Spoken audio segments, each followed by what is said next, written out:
ঈদের খুশিতে দুঃখের ছায়া।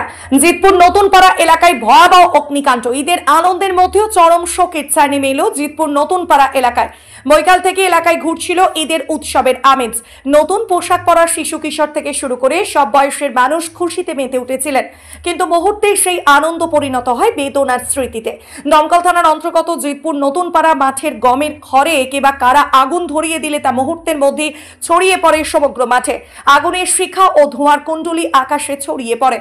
এলাকার মানুষ আতঙ্কিত হয়ে আগুন নেভানোর চেষ্টা শুরু করে, তবে ততক্ষণে অনেক কৃষকের ফসল দাউ দাউ করে পুড়ে যায়। বিপর্যয়ের মাত্রা এতটাই বেশি ছিল যে এলাকাবাসী ট্রাক্টর দিয়ে জমি চাষ করে আগুন নিয়ন্ত্রণে আনার চেষ্টা করে, তবে দুঃখজনকভাবে অনেকেই তাদের ফসল রক্ষা করতে ব্যর্থ হন। এলাকার কৃষক খলিল মণ্ডল বলেন, মাসের পর মাস ধরে যত্ন করে যে ফসল লালন করেছি তা এক নিমেষে আগুনে পুড়ে ছাই হয়ে গেল। এই ঘটনায় ক্ষতিগ্রস্ত কৃষকদের প্রতি গভীর সমবেদনা জানিয়েছেন স্থানীয় বাসিন্দারা, তবে তারা দাবি করেছেন স্থানীয় প্রশাসনের ত্বরিত সহায়তা প্রতিকার প্রয়োজন। এলাকা ও এলাকার কৃষকরা এখন সান্ত্বনা খুঁজছেন একে অপরের পাশে দাঁড়িয়ে, তবে এই দুর্ঘটনা তাদের জীবনে গভীর দুঃখের কারণ হয়ে দাঁড়িয়েছে, বিশেষ করে ঈদের আনন্দের মাঝেও। আমি দুপুর 12টার সময় দেখলাম আমাদের এই মাঠটাই আগুন তখন এসেছিল না, ওই ভাটার ওই দিক থেকে আসছিল আগুনটা, ওই সমুদ্রের ওই কোল থেকে পুড়ছিল। খালি মাঠ ছিল, সেখানে গম কেটে ফেলেছে। কে লাগাইছে কে বা লাগাইছে এটা আমরা জানি না। আমরা আশঙ্কা করছিলাম যে এইদিকে মনে হয় আগুন আসবে না। ঘন্টা তিনেক বাদ দিয়ে দেখছি আস্তে আস্তে চলে এসছে, এইদিকে চলে এসছে। এবং এখানে এই মাঠে আমাদের মোটামুটি বিঘে 50 গম এখনও আছে।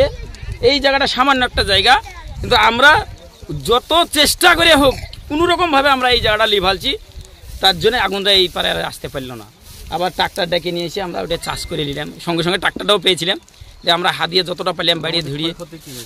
তাতে এখানে 1 বিঘে গম পুড়ে ভস্য হয়ে গেছে, মানে কাটা গম ছিল, সে টানতে পারছিল না, আটি বন্ধাই ছিল, ওদের পুড়েছে। আর 2 কাঠার মতন গম পুড়েছে আমার এক ভাগ্নের, ওরও 2 কাঠা গম পুড়েছে, কিন্তু আমরা বাঁচিয়ে দিয়েছি ওটাও।